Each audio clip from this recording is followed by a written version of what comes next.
You're Tanya. worthless You're trash, Tanya. You were nothing before me. And you'll you'll be be nothing nothing after after me. Bradley Caldwell said it loud. He stood up in the middle of a Fairfax County courtroom, pointed at his wife, and said it like he was ordering coffee. His attorney grabbed his arm. Bradley shook him off. 4 years I wasted dragging around dead weight. You think that little doctor title changes what you are? Please. Tanya Henderson sat across the aisle, hands folded. She didn't flinch. She didn't respond. The judge stared. The court reporter's fingers froze above the keys. The whole room held its breath. And nobody, not Bradley, not his lawyer, not a single person in that gallery, had any idea that Tanya's mother was already in the parking lot. Her mother, a federal judge. Have you ever watched a man destroy his entire life with his own mouth? Man, he really just said all that out loud. Let's see how this plays out. Let me take you back a few hours. 5:45 in the morning, Arlington, Virginia. The alarm buzzed in a small one-bedroom apartment on the 3rd floor of a red brick building. Nothing fancy. Clean countertops. A coffee maker is already set on a timer. The smell of dark roast filled the kitchen before Tanya Henderson even opened her eyes. She sat up on the edge of the bed, rubbed her face with both hands, took a breath. This was her life now. 3 months since she moved out of the house she paid for. 3 months of sleeping alone in an apartment that could fit inside her old living room. 3 months of quiet. She preferred the quiet. Tanya walked to the bathroom, brushed her teeth, pulled her hair back into a low bun. She stared at herself in the mirror for a long moment, not out of vanity, out of something closer to a pep talk without words. Today was the day. On the kitchen counter sat a stack of medical files. Tanya was a pediatric cardiac surgeon at Georgetown University Hospital, one of the youngest department leads in the hospital's history. Howard University undergrad, Johns Hopkins Medical School. A Rhodes Scholar plaque hung on the wall next to the front door, the only decoration she had bothered to unpack. Next to the coffee maker sat a framed photograph. A tall, silver-haired black woman in judicial robes, beaming, pinning a medical badge onto a younger Tanya's white coat. That woman was Judge Gloria Henderson, United States Court of Appeals, D.C. Circuit. 30 years on the federal bench, twice shortlisted for the Supreme Court. That woman was Tanya's mother. Tanya picked up the photo, ran her thumb across the glass, set it back down, poured her coffee. She didn't call her mother this morning. Gloria had said she had a conflict on her calendar and couldn't make it to the hearing. Tanya told her it was fine. She meant it.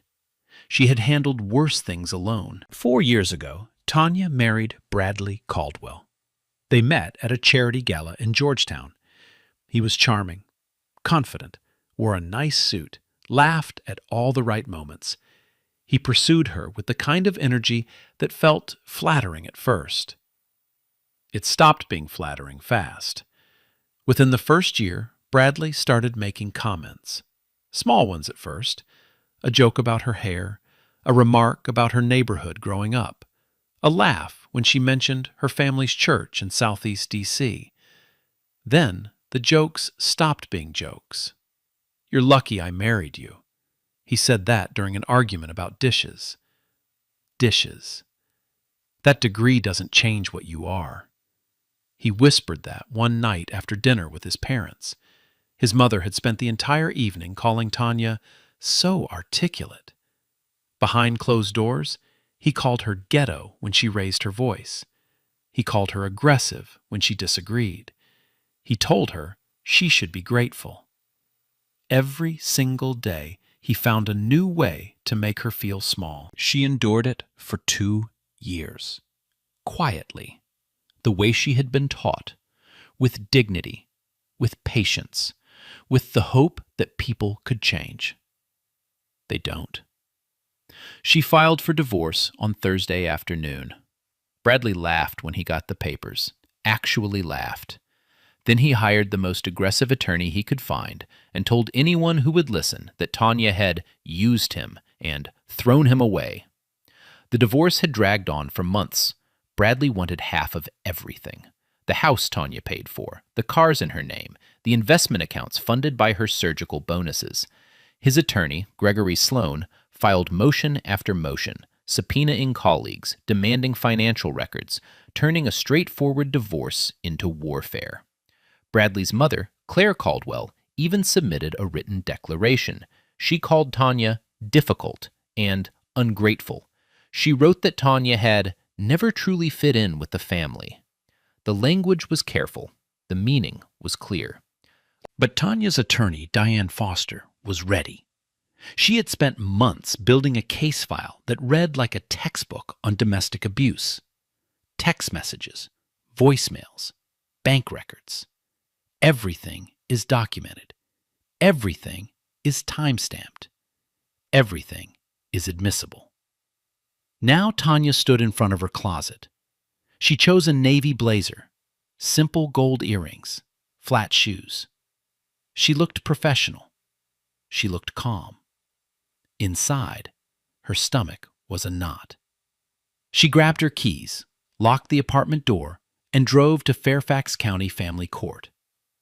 Her brother, Derek Williams, a retired Marine, was already there, sitting in the gallery, saving her a seat with his jacket draped over the chair beside him. Her mother's seat stayed empty. The courtroom filled. The bailiff called the room to order. Judge Patricia Moore entered and took the bench.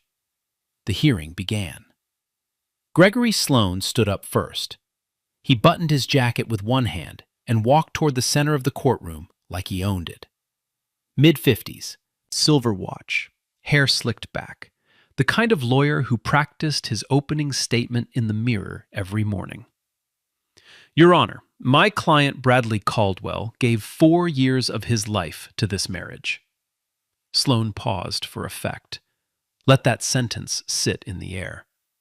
He put his ambitions aside. He managed the household. He created the stability that allowed Dr. Henderson to pursue her medical career without distraction. Sloan placed a folder on the edge of the judge's bench. Inside, you'll find financial records showing that Mr. Caldwell covered household expenses during Dr. Henderson's residency. Groceries, utilities, car insurance. While she was building her career, he was keeping the lights on. He turned slightly toward Tanya. Not enough to look at her, just enough to make sure the judge noticed. She wouldn't be where she is today without my client's sacrifices. And now, after everything he gave, she wants to walk away and leave him with nothing. That's not a partnership. That's abandonment. Diane Foster didn't react. She wrote something on her notepad, a single word. She underlined it twice. Judge Moore nodded. Thank you, Mr. Sloan. Mr. Caldwell, you may take the stand. Bradley stood up slowly. He adjusted his tie, ran a hand through his hair, then walked to the witness stand with the posture of a man who believed every room he entered was lucky to have him. He sat down, took a breath, and began performing. Your Honor, I just want to say, this has been the hardest year of my life. His voice cracked slightly. Practiced. I loved my wife. I gave her everything I had. I supported her through medical school, through residency, through those 80-hour weeks when she was never home. He paused, looked down at his hands. I sacrificed my own career growth because I believed in hers. I handled the house, I handled the bills, I made sure she had a home to come back to every night. Another pause, a slow exhale, and then one day, she just decided I wasn't enough anymore. He shook his head. The picture of a wounded man, the performance of a lifetime. Sloan stepped in with soft, rehearsed questions. Did you ever feel neglected during the marriage? All the time, Bradley said quietly. She was always at the hospital, always working. I'd cook dinner and eat alone. I'd go to bed alone. After a while, I started to wonder if I even mattered. And when you raised these concerns with her? She told me I was being dramatic. Bradley's jaw tightened. She said I should be grateful she was providing for us, like I was some kind of charity case. In the gallery, Derek Williams shifted in his seat. His jaw clenched. He had heard Tanya's side of this story. Every word Bradley said was a mirror image, flipped, distorted, reversed. Tanya sat still. Her pen rested on the table. She didn't write. She didn't react. She had already lived through every lie he was telling. Hearing them again under oath didn't make them more true. It just made them louder. Judge Moore made notes. Her face gave nothing away. Then Diane Foster stood up. "Mr. Caldwell," she said calmly, "you testified that you covered household expenses during your wife's residency. Is that correct?" "Yes." "And you characterized this as a significant financial sacrifice." "It was." Foster opened a folder. "I'd like to enter Exhibit D into the record, Your Honor. These are complete bank statements from a joint account held by Mr. Caldwell and Dr. Henderson between 2021 and 2023. She slid copies to the judge, to Sloan, and placed one in front of Bradley. "Mr. Caldwell, can you tell me who deposited $4,200 into this account on the first of every month during your wife's residency?" Bradley glanced at the paper. That was a shared arrangement. The deposits came from Dr. Henderson's residency stipend. She deposited her entire paycheck into this joint account. You use that money to pay the bills you just described as your sacrifice. Isn't that correct? Bradley's smile faded. She still needed someone to manage it. Manage it. Foster repeated the words like she was tasting something sour. "Let's move to Exhibit E." She placed a new stack of papers on the stand. "These are mortgage records for the marital home. The home is located in McLean, Virginia, valued at $1.2 million. Mr. Caldwell, whose name is on the mortgage?" Silence. "Mr. Caldwell?" "Hers." "And who made every single monthly payment of $4,800 over the last 3 years?" "She did, but I—" Exhibit F. Vehicle registrations. A 2023 BMW X5 and a 2022 Audi A6. Both registered to Dr. Tanya Henderson. Both paid in full by Dr. Henderson. "Mr. Caldwell, do you own a vehicle in your name?" Bradley's neck turned red. "I drive the Audi." "You drive it. You don't own it." Foster let that distinction breathe. Exhibit G. Investment portfolio statements. Total value, $680,000. Funded entirely by surgical bonuses earned by Dr. Henderson. "Mr. Caldwell, did you contribute any amount at all, to this portfolio?" "I supported her emotionally." "That has value too." "I'm asking about financial contributions, Mr. Caldwell." "No." Foster closed her folder, opened another one. "Now I'd like to discuss the nature of that emotional support." She pulled out a printed sheet. "I'm entering Exhibit H, a series of text messages sent from your phone to Dr. Henderson over the past 2 years. Bradley sat up straighter. His fingers gripped the armrest. Foster read the first message aloud. August 14th, 2024. From Bradley Caldwell to Tanya Henderson. "You think that degree makes you better than me? You're still just a girl from Southeast." The courtroom was silent. October 2nd, 2024. Nobody respects you. They just feel sorry for you. Bradley's jaw tightened. He looked at Sloan. Sloan didn't look back. December 19th, 2024. Your mother is the only reason anyone takes you seriously. Without her, you're nothing. Foster set the paper down, picked up a small USB drive. Your Honor, I'd also like to enter Exhibit 1, an audio recording of a voicemail left by Mr. Caldwell on January 3rd, 2025, at approximately 11:40 p.m. She pressed play. The courtroom speakers crackled. Bradley's voice filled the room, slurred, loud, unmistakable. You'd be nothing without my last name. Nothing. You hear me? You should be thanking me every day for making you somebody. The recording ended. The silence that followed was heavier than anything he had said. Tanya still hadn't moved. Her pen sat untouched. Her eyes stayed forward. But her brother Derek was gripping his knees so hard his knuckles had turned pale. Foster stepped closer to the stand. Mr. Caldwell, you testified that you supported your wife emotionally. Do these messages represent the kind of emotional support you were referring to? Bradley's face flushed red. His composure cracked. She's twisting everything. She always does this. His voice rose sharply. He leaned forward in the chair. She plays the victim. That's what they do. They.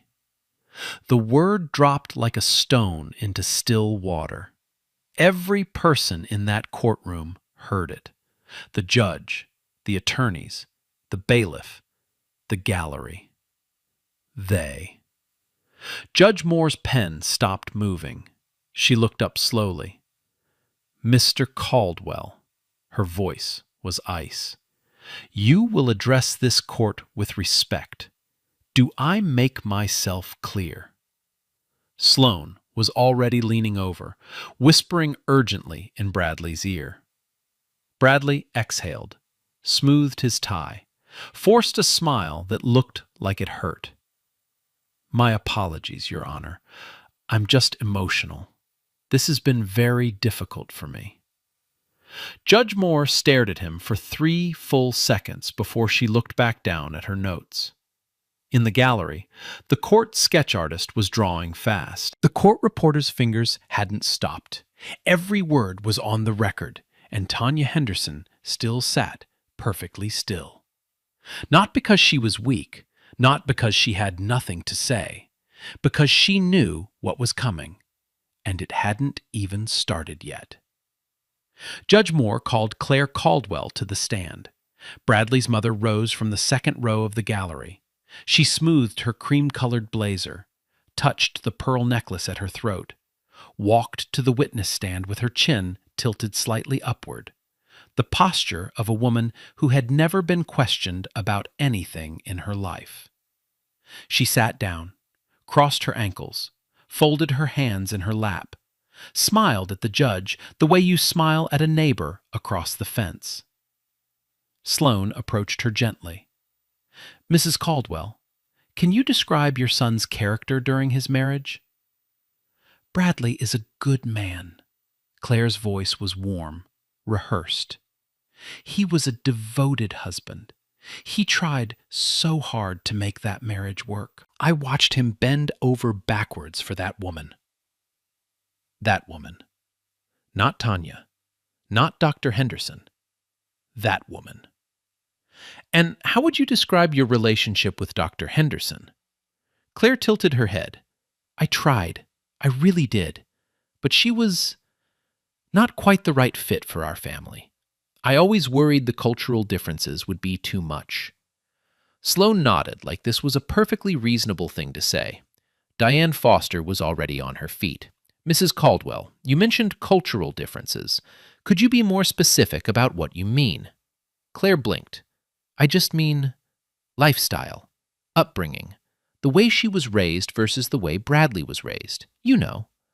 I don't know, actually. That's why I'm asking. Claire's smile tightened. We come from different worlds. That's all I meant. It's not a criticism. It's just a fact. Foster nodded slowly, then opened a folder. Mrs. Caldwell, I'd like to read a text message you sent to your son on March 15th, 2024. This has been entered as Exhibit J. Claire's smile vanished. Foster read it aloud. Slowly. Every word is clear. I told you not to marry outside your kind. Now look at the mess. The courtroom went dead quiet. Not a shuffle, not a cough. Even the air conditioning seemed to pause. Claire's face was drained of color. Her fingers tightened around each other in her lap. That was taken out of context. What context would make that statement acceptable, Mrs. Caldwell? I was upset. Bradley had called me crying. I was just being a mother. A mother who told her son not to marry outside his kind. That's not what I... Those are your words, Mrs. Caldwell, sent from your phone to your son on March 15th, 2024. Is there another way to read them? Claire opened her mouth, closed it, opened it again. Nothing came out. Judge Moore's expression had turned to stone. She wrote something on her notepad, underlined it, wrote something else. No further questions, Foster said. Claire stepped down from the stand. She didn't look at anyone. She walked back to her seat in the gallery with her eyes fixed on the floor. Her pearls caught the fluorescent light as she sat down. Her hands were shaking. Bradley watched his mother return to her seat. His face had changed. The performance was gone. The rehearsed grief, the wounded husband act, all of it had evaporated. What was left was something raw, something ugly. He leaned over to Sloane and muttered loud enough for the first 2 rows to hear. This is a joke. She's going to take everything I built. Sloane whispered back sharply, Keep your voice down, now. But Bradley was past listening. Foster stood again. Your Honor, I'd like to present the final financial summary, Exhibit K. She distributed packets to the judge and both attorneys. Then she walked to the center of the room. Over the course of this marriage, Dr. Henderson earned a combined gross income of approximately $1.8 million. Mr. Caldwell earned approximately $280,000 during the same period. Dr. Henderson paid the mortgage in full. She paid both car payments in full. She funded the entire investment portfolio. She covered medical insurance, property taxes, and home maintenance. Foster paused. Let the numbers sit. Mr. Caldwell's financial contribution to the household over 4 years totaled less than 9% of the couple's combined income. And the expenses he did cover, groceries, utilities, minor household items, were paid from a joint account funded primarily by Dr. Henderson's deposits. She turned to Bradley. Mr. Caldwell's claim that he built anything in this marriage is not supported by a single document in this record. Bradley's face went scarlet. His chest rose and fell. His hands gripped the edge of the table. Sloane put a hand on his shoulder. Don't, he whispered. Judge Moore looked at Bradley. Mr. Caldwell, before I begin deliberation, do you have anything you'd like to add? That was a mistake.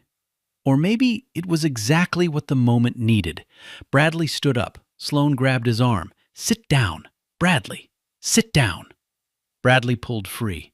He was shaking, not from sadness, from rage. The kind of rage that comes when a man who has always believed he was above everyone else suddenly realizes the room doesn't agree. This whole system is rigged, his voice cracked. She gets everything because courts always side with... He stopped himself, but only for a second. Then he turned, looked directly at Tanya, and let it all out. You're worthless trash, Tanya. You hear me? Worthless. Trash. He slammed his palm on the table. The sound echoed like a gunshot. You were nothing before me. That fancy degree doesn't change what you are. You want to play the strong black woman? Fine, play it. But we both know the truth. The gallery erupted. Gasps. A woman in the back row stood up. Derek Williams rose to his feet, fists clenched at his sides. The bailiff stepped forward with one hand on his belt. Bradley still wasn't done.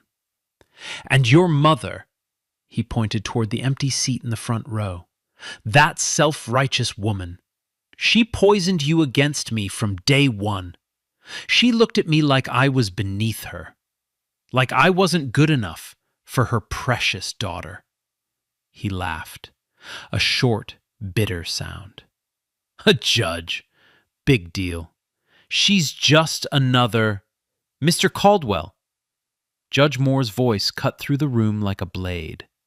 Her gavel came down hard. Twice. 3 times. "You are in contempt of this court. Sit down immediately, or you will be removed in handcuffs.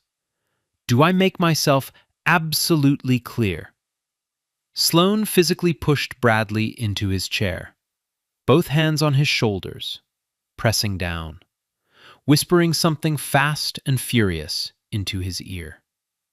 Bradley sat, but his chest was still heaving, his eyes were still locked on Tanya. His lip curled. The courtroom was silent, the kind of silence that feels louder than any scream. The court reporter's hands trembled above the keys. The sketch artist's pencil had snapped. The bailiff stood 2 steps closer than he had been a minute ago, and Tanya Henderson had not moved, not 1 inch. Her back was straight. Her hands were folded. Her eyes were glassy but steady. She exhaled slowly through her nose, one long, controlled breath. She had heard worse from him, behind closed doors, in whispered insults over dinner, in voicemails at midnight. This was just the first time he had said it where the world could hear. All right, I gotta stop right here because, This man really just said that. In open court. On the record. His lawyer is literally wrestling him back into the chair, and he's still talking? Sir, please.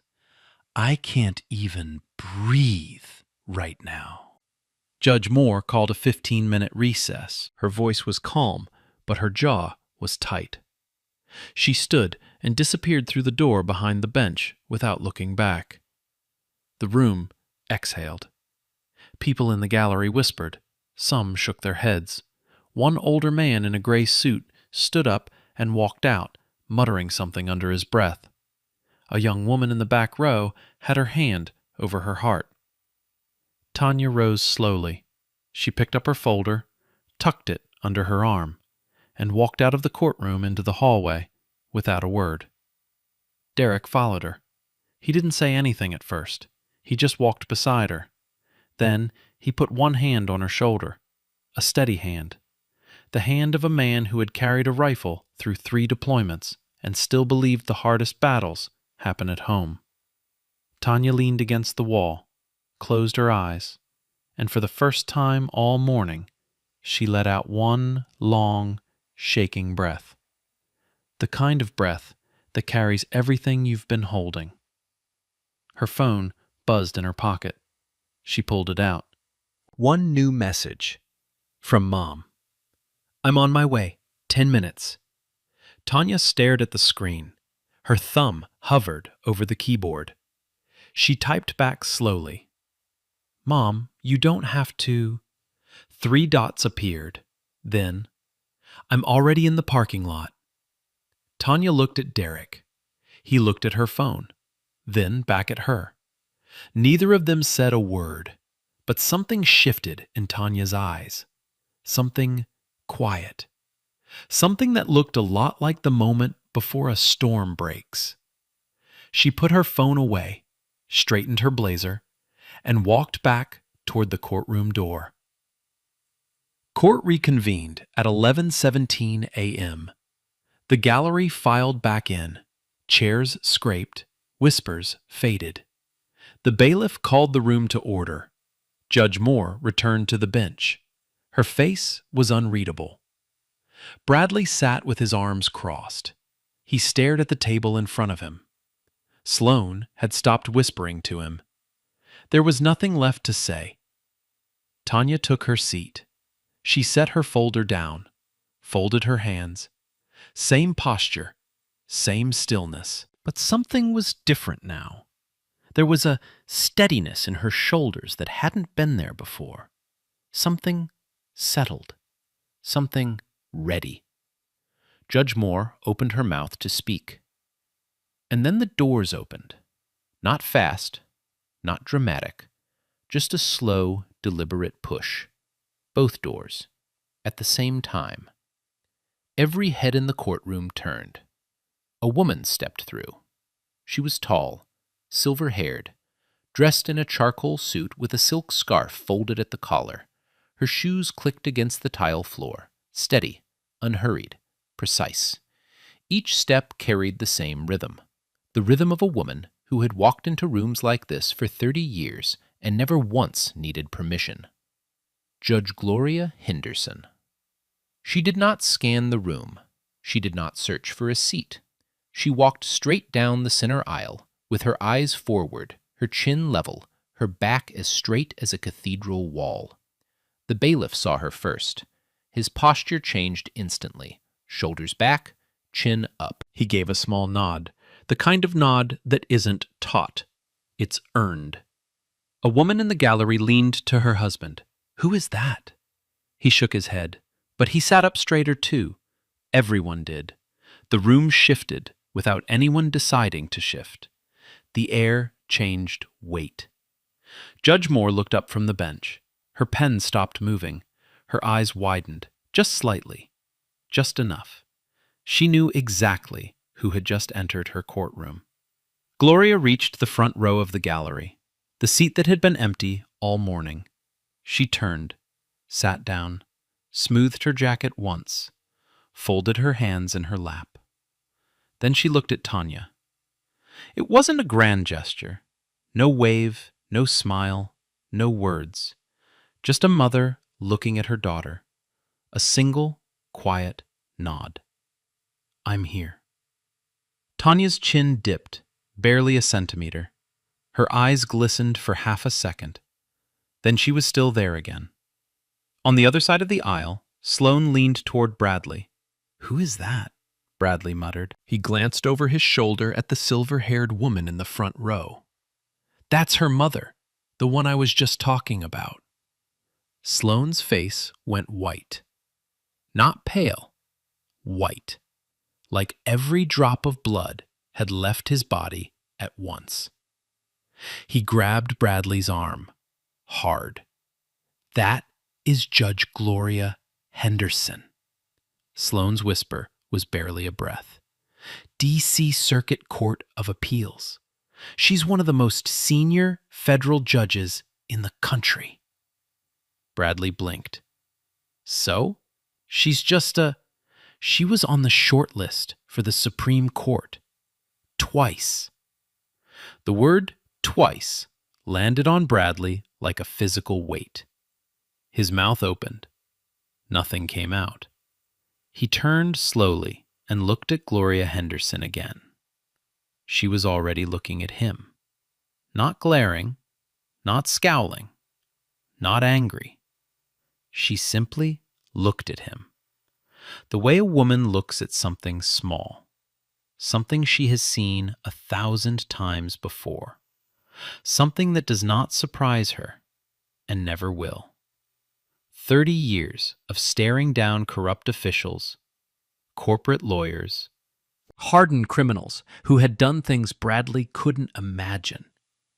She had looked at all of them with this same face, patient, unshakable, absolute. Bradley turned back around. His legs started bouncing. He stared at the table. He couldn't look up. The room had changed. Everyone felt it. The bailiff felt it. The court reporter felt it. The sketch artist felt it. Even the fluorescent lights seemed to buzz at a different frequency. Judge Moore cleared her throat. Before the recess, the court heard testimony from both parties and reviewed all submitted exhibits. Her voice was precise now, sharpened. I also observed the respondent's conduct in this courtroom today, which has been entered into the record in full. She paused, looked at Bradley. Mr. Caldwell, I want to be very clear. This court has a complete record of every word you spoke today. Your statements, your tone, and your behavior will be weighed accordingly in my ruling. Bradley didn't move, didn't nod, didn't breathe. Gloria Henderson sat perfectly still, hands folded, eyes forward. She didn't need to speak. She didn't need to intervene. She didn't need to do anything at all. She was there, and that was enough. Judge Moore delivered her ruling without hesitation. After reviewing all evidence, testimony, and financial documentation submitted by both parties, this court finds the following. She looked directly at Bradley. Mr. Caldwell's claim to equitable distribution is denied. The evidence overwhelmingly demonstrates that Dr. Henderson was the sole meaningful financial contributor to this marriage. The mortgage, vehicle payments, investment accounts, and the vast majority of household expenses were paid entirely by Dr. Henderson. Bradley's mouth opened slightly. Sloan placed a hand on his arm. Bradley didn't even notice. Mr. Caldwell is awarded his personal belongings only.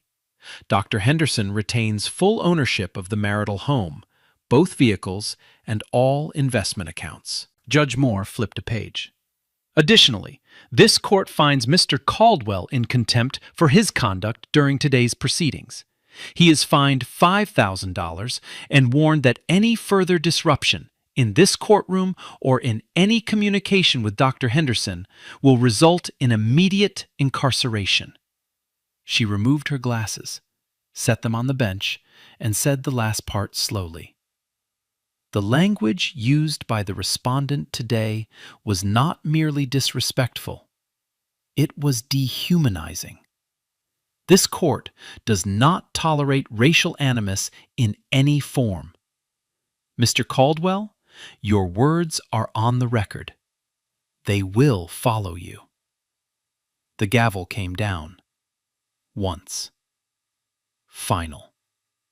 Bradley sat frozen. His mouth moved, but nothing came out. He looked at Sloan. Sloan was already closing his briefcase. In the front row, Gloria Henderson did not smile, did not nod, did not move. She simply watched justice do what justice does when it's given the truth. The courtroom emptied slowly. People stood in small clusters, whispering. The sketch artist tore off her page and started a new one. The bailiff held the door open with the expression of a man who had just witnessed something he would talk about for years. Tanya walked into the hallway. Derek was beside her. Neither spoke. They didn't need to. Then footsteps. Fast ones. Tanya, wait! Bradley jogged up behind her. His tie was loosened. His hair was out of place. His eyes were red and darting. Everything about him had changed. The arrogance was gone. What replaced it was something smaller.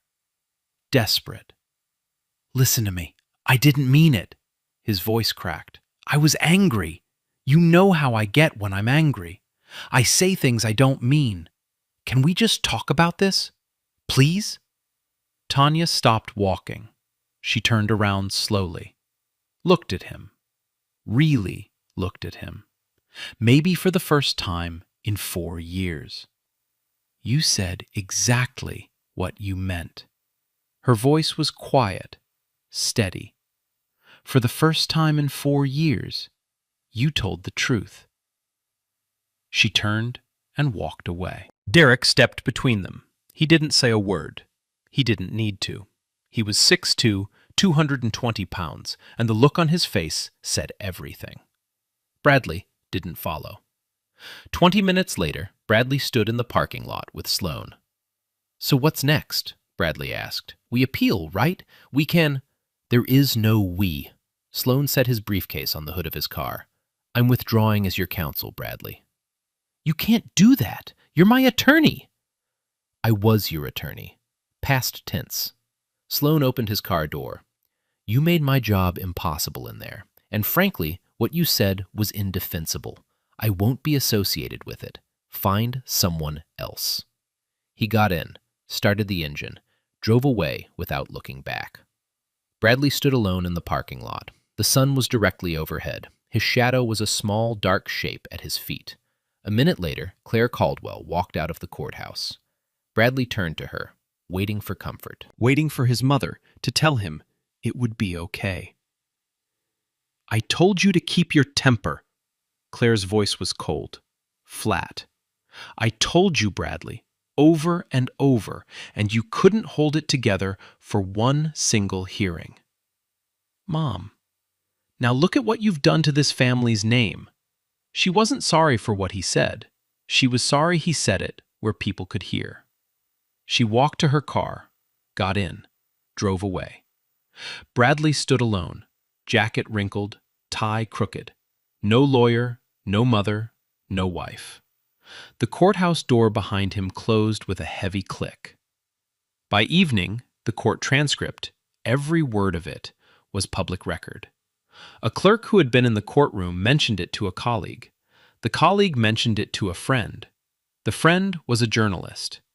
By 9 o'clock that night, reporter Natalie Adams from a Northern Virginia news outlet had the full transcript on her desk. By morning, Bradley's employer, a regional insurance firm where he worked as a mid-level claims adjuster, received 3 phone calls asking if they were aware of what their employee had said in open court.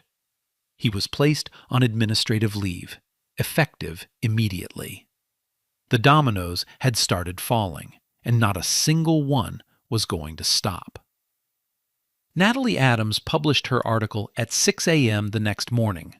The headline read, "Husband's Racist Tirade in Fairfax Court Goes Viral After Federal Judge Mother-in-Law Walks In." The article was thorough. It included the full context of the divorce proceedings, Tanya's career, the financial evidence, Bradley's outburst, quoted directly from the court transcript. And the moment Judge Gloria Henderson walked through those doors. By noon, the article had been shared 40,000 times. By evening, it was everywhere. Cable news picked it up first, then national papers. Then social media took it and ran. Clips of the courthouse exterior, reporters outside, people reacting as they left, circulated on every platform. Someone in the gallery had sketched Bradley mid-outburst, finger pointed, face twisted. That sketch became the image everyone shared. The hashtag started small. A few accounts, a few retweets. Then it caught fire. Hashtag Justice for Tanya. It trended for 3 straight days. Legal commentators appeared on morning shows and evening panels. They dissected Bradley's language. They broke down the court transcript line by line. One former federal prosecutor said on camera, "What Mr. Caldwell said wasn't just offensive. It was a textbook example of racial animus used to dehumanize a spouse during litigation. Any judge in the country would have held him in contempt." Another analyst pointed to the text messages entered as evidence. The ones where Bradley called Tanya just a girl from Southeast and told her she'd be nothing without his last name. "This wasn't a one-time outburst," she said. "This was a pattern. The courtroom was just the first time he couldn't hide it." Then the former colleagues started talking. One by one, people who had worked alongside Bradley at the insurance firm came forward. They spoke anonymously at first, then some used their names. A former coworker told Natalie Adams that Bradley routinely made jokes about black clients. He called their claims suspicious, more often than white clients with identical paperwork. He once said in a team meeting that certain neighborhoods weren't worth insuring. When a black supervisor was promoted above him 2 years ago, Bradley told a colleague, "This place is going downhill." The insurance company had no choice. They released a statement at 4 p.m. on Thursday. 3 sentences, corporate font, company letterhead. "We do not tolerate hate speech or discriminatory behavior of any kind. Following a thorough internal review, Mr. Bradley Caldwell's employment has been terminated, effective immediately. We are committed to fostering an inclusive workplace for all employees and clients." Bradley read the statement on his phone while sitting in his mother's guest bedroom. He had moved back in 2 days after the hearing. He had nowhere else to go. But losing his job was just the beginning. Diane Foster filed a civil suit the following week. Emotional distress, defamation. The filing cited Bradley's courtroom outburst, the text messages, the voicemails, and the sustained pattern of racial abuse throughout the marriage. The text messages were already public. The voicemail, the one where Bradley slurred that Tanya would be nothing without his last name, was played on 2 national news broadcasts. Legal experts called it devastating. Bradley needed a lawyer. He called 4 firms. The first said they had a conflict of interest. The second said they weren't taking new clients. The third never called back. The fourth was honest. "Mr. Caldwell, I read the transcript. I listened to the voicemail. I'm going to be straightforward with you. There isn't a firm in Northern Virginia that wants to be the face of your defense right now." He eventually found representation. A solo practitioner named Alan Burke, who worked out of a small office above a dry cleaner in Manassas. Burke was competent, quiet. He reviewed the case and gave Bradley one piece of advice.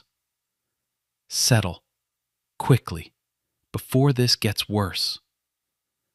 Bradley resisted at first. "I'm not giving her another dime." Burke set the file down. "Bradley, you called your wife worthless trash in front of a judge.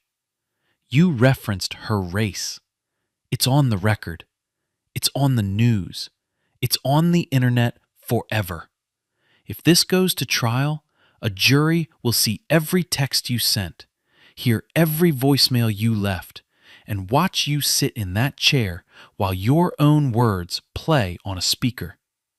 You will lose, and it will cost you everything you have left."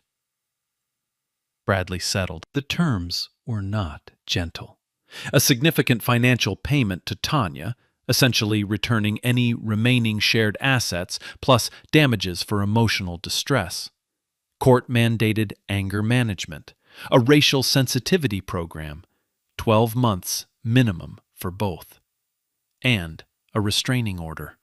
No contact with Tanya, no contact with her family, no contact with her workplace, no approaching within 500 feet. Violation meant arrest. No warnings, no second chances. Bradley signed the papers in Burke's office on a Tuesday afternoon. He didn't speak. He signed each page, stood up, and walked out. Through all of this, Judge Gloria Henderson said nothing publicly. No interviews, no statements, no press conferences. Not a single quote attributed to her in any article. Reporters called her office. Her clerk responded with the same line every time. Judge Henderson does not comment on personal family matters. She didn't need to comment. Her presence in that courtroom had already said everything. Legal blogs wrote about the moment for weeks. Judicial commentators analyzed it from every angle. One professor at Georgetown Law wrote an op-ed that captured it perfectly. Judge Henderson didn't need to say a word. She didn't intervene. She didn't pull rank. She sat in the gallery like any other mother and let the system do its work. And in doing so, she reminded everyone in that courtroom and everyone watching from the outside that justice isn't just a concept written in textbooks. It's a living, breathing institution. And sometimes it shows up wearing a charcoal suit. In the months that followed, Tanya Henderson did what she had always done. She worked. Georgetown University Hospital featured her in their annual report. A medical journal published a profile on her pioneering techniques in pediatric cardiac surgery. She was invited to speak at Howard University's commencement, her alma mater. She stood at the podium in a black gown. She did not mention Bradley. She did not mention the divorce. She did not mention the courtroom. She talked about resilience, about self-worth, about the difference between what people call you and what you answer to. Someone will try to define you, she told the graduates. They will use words designed to make you small. Let them talk. Your job is not to argue with small people. Your job is to keep building something they could never tear down. The auditorium stood, every single person. Tanya smiled, looked down at the front row. Her mother sat there, hands folded, eyes shining. The same quiet nod. I'm here. So where are they now? Tanya Henderson was promoted to Chief of Pediatric Surgery at Georgetown University Hospital 6 months after the trial. She bought a townhouse in Alexandria, her name on the deed, her money on the check, her choice on every wall, every room, every detail. No one else's opinion is required. She started a mentorship foundation for young Black women pursuing careers in STEM and medicine. She named it Henderson Forward. The first class had 14 mentees. The second class had 40. By the third year, there was a wait list. She never spoke publicly about the divorce, not once. Reporters asked. Podcast hosts asked. She declined every time. Her work spoke for her. It always had. Judge Gloria Henderson continued serving on the D.C. Circuit Court of Appeals. She handled cases the way she always had, with precision, fairness, and a silence that carried more weight than most people's speeches. At a private family dinner, months after the dust had settled, Gloria set her fork down and looked at her daughter across the table. I didn't walk into that courtroom as a judge, she said. I walked in as your mother. She paused. But I'm proud that both of those women saw justice done that day. Tanya reached across the table and held her mother's hand. Neither of them said anything else. They didn't need to. Derek Williams stayed close. He checked in on Tanya every Sunday, phone call at 9 a.m. Never missed one. He later told a reporter off the record, "My sister didn't need saving. She needed witnesses. And that courtroom gave her plenty." Diane Foster went on to handle several high-profile divorce cases involving domestic abuse and racial discrimination. She credited the Caldwell case with changing how courts treat verbal abuse when it's racially motivated. Before this case, too many judges dismissed racial insults as emotional outbursts, she said. After this case, that excuse doesn't fly anymore. And Bradley Caldwell? He lost his career, his savings, his social standing, his reputation. He completed the anger management program. He failed the racial sensitivity course on his first attempt, passed on his second. Barely. He moved into his mother's spare bedroom in a small town outside Richmond. He did not remarry. He did not find new employment in the insurance industry. His name was the first result on every search engine, attached permanently to the transcript, the articles, and that sketch of him pointing across a courtroom with rage on his face. Claire Caldwell stopped attending her garden club. She told neighbors she was taking a break. The neighbors knew why. Everyone in town had read the article. Everyone had seen her text message. Don't marry outside your kind. Those 5 words followed her the way Bradley's followed him. Okay, real talk. This story? Made up. Fiction. But while you were listening, be honest, you weren't thinking, nah, this is fake. You were thinking about somebody you know. Somebody who's been called worthless. And that part?